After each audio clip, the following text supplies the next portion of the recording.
Welcome Christmas crafters. Today's video is one of the most fun videos I've been able to make in a long time. I really enjoyed making every bit of it. Mixing decoupage with mixing resin, with mixing IOD molds, and I just had a great time making this, and I'm hoping that you'll take something away, that maybe there'll be something in there if you don't want to do the whole project. Maybe there's parts of it that you can use during your Christmas crafts. Welcome to Countdown to Christmas. In today's Countdown to Christmas craft, I am going to show you in 20 minutes all of the steps I took to make this faux window. I started with an 11 by 14 project board from IOD. These boards are unfinished wood, so you have to put a top coat on. So I went ahead and put a base coat of chalk paint, and in the center I actually did put a top coat because I wanted to be able to decoupage over it. Along the sides, the part that I'm calling the frame, I put Elmer's glue, a coat of Elmer's glue that I wanted to crackle when I put this green paint on. But I took a lunch break in between applying the Elmer's glue and applying the green paint, and the glue had dried a little more than it should have, so it didn't crackle quite as much as I wanted it to.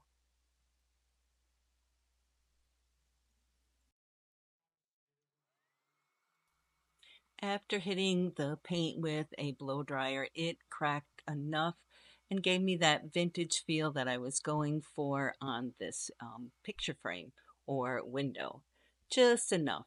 Then I went ahead and took the dowels that I had cut to be the grills on my window, and I glued them together, but they didn't last very long with the tight bond, so I did have to glue them after I painted them with a glue gun to get them to stay.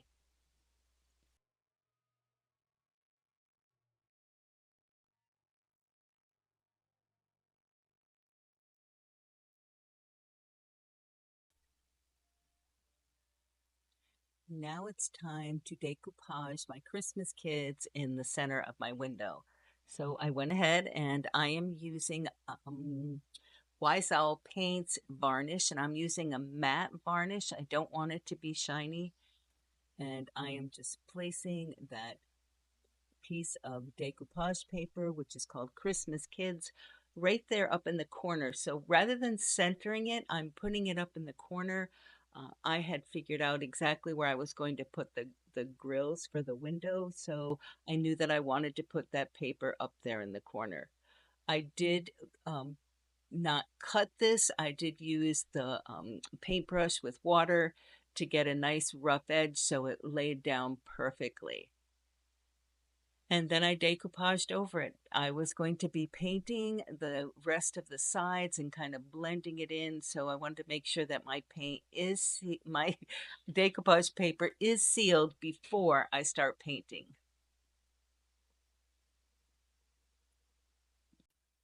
I'm using 4 different colors to blend this side together. I'm using the green, and then I have a white, I have a light gray, and I have a dark gray. And I pretty much just keep stippling it, and then I add in some lines until I get it to kind of mirror the side, the left-hand side. I want the right-hand side to mirror the left-hand side. And I want it to kind of fade into the background. I don't want it to stand out being just white. And then I'm going to go along the bottom, and I'm going to also add some product to that. The dog is standing there in the snow, but what you can't see is there's a whole bunch of, it didn't go all the way down. There's over an inch where you still have the background of the board. So then I am going to use my snow paste, and I'm using a palette knife, and I'm just going to put snow paste all down there in the bottom so that I know that that is finished and there is a look of snow.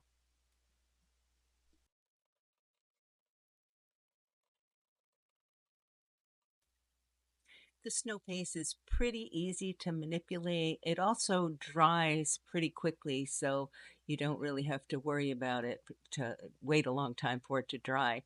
And it gets super hard, so you don't have to worry about it flaking off at all either. It actually is a really easy, nice look of snow.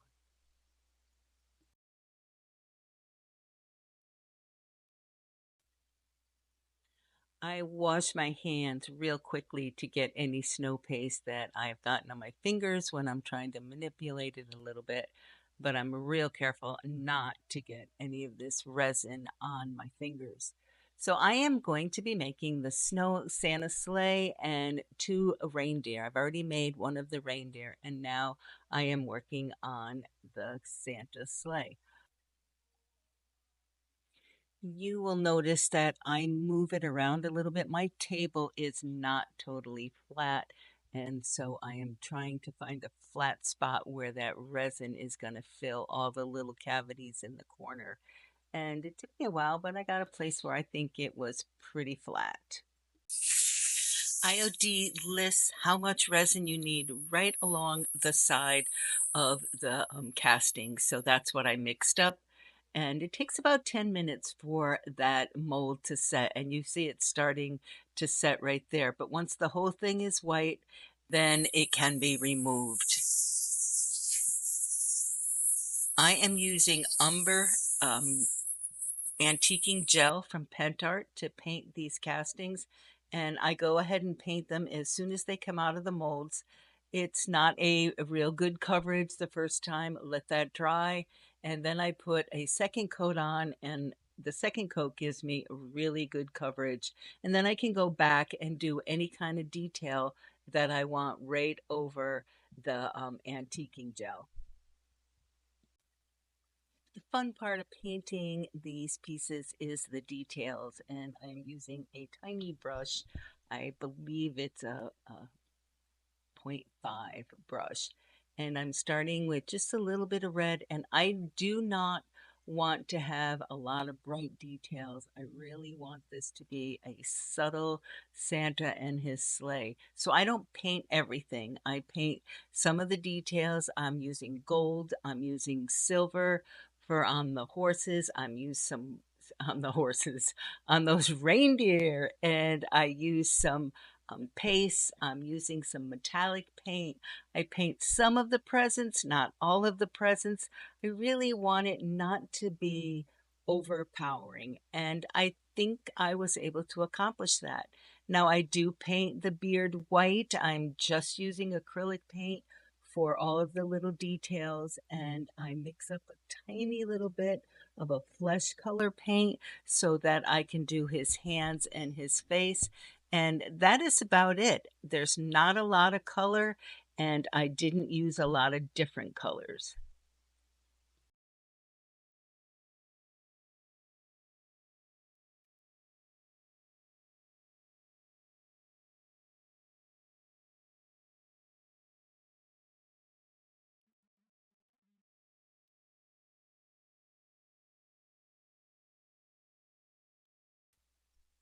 I have to put some detail on Santa Claus, or else he would just fade into the background. And we really want Santa Claus to stand out.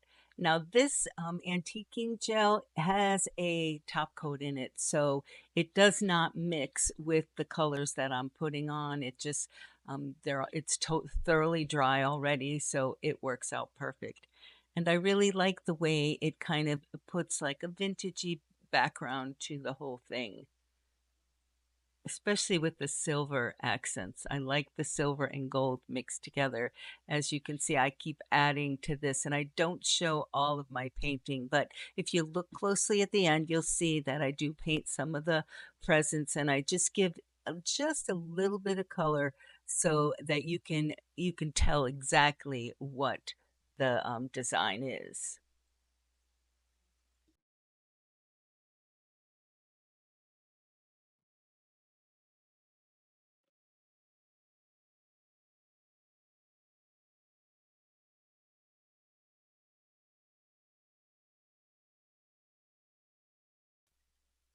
I always put down brown paper when I am painting anything intricate like this. It's kind of like my palette. I don't want big blobs of paint, so I just put the paint onto the paper and then I dip my brush in.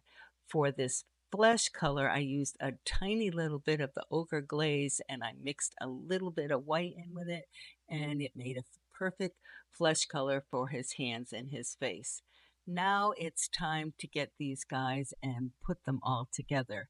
Now I am going to go ahead and glue it to the window, and basically I've already put the dowels in place where I want them, and now it's time to glue Santa on to the window and also the reindeer. And I am using a glue gun. It works really perfectly with the resin. It gets an amazing hold. And I'm just going to glue Santa and his reindeer right there like they are riding across the sky and the young and little kids are looking out the window. I've already used a glue gun to glue down the grill for the window. It doesn't take a lot of glue. It pretty much is a really good hold on this particular application. And the horizontal grill is actually pressure fitted, so it is not going anywhere. So just a couple little tiny dabs of glue on the back of the resin pieces and they stay in place. In fact, you couldn't move them if you tried, um, right where you put them. And then Santa, I put a little more glue on the Santa sleigh because it's pretty big, and it and I was all set. And I actually am going to now add more details now that I can see the color and exactly where I have the sleigh and the reindeer. I'm going to put some more detail and some more color on all three pieces.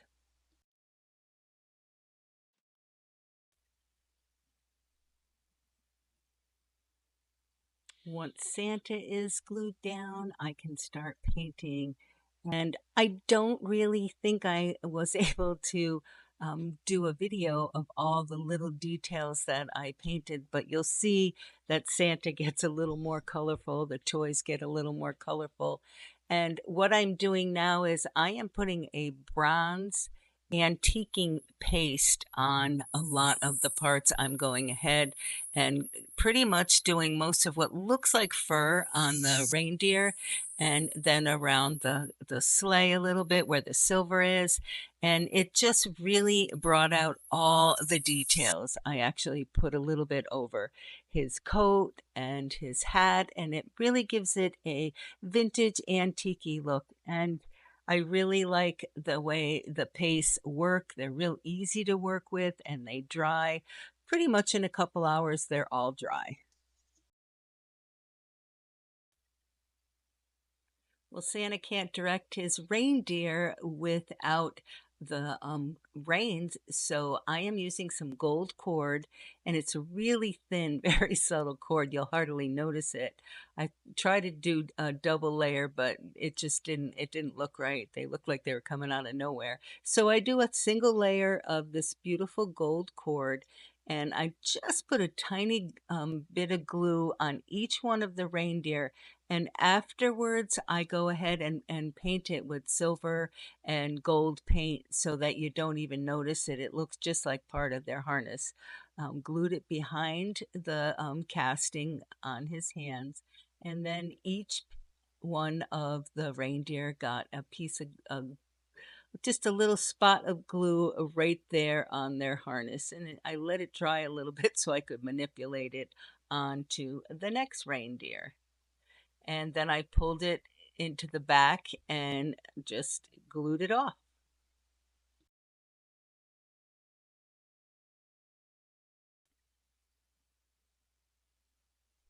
I may have put a little too much glue on that one, and there's that exact moment when you can actually scrape off some of that glue if you get it in that exact second before it starts smearing. And I was able to get some of it, and I didn't want too much of a glob of glue on each one of the reindeer. And then I pulled the rest of the cord to the back and glued it off. And our picture is just about done. I looked again at the different colors that I had used, and I was super happy with how it came out. And here's a close-up of Santa, his two reindeer, and the kids at the window. and you can see all of the detail of this amazing mold. I have listed all of the different products that I have used in the description below, and hopefully you will be able to find what you need. Some are affiliate links, and I would appreciate it if you use them when you needed product, and some are items that we actually sell at our own shop.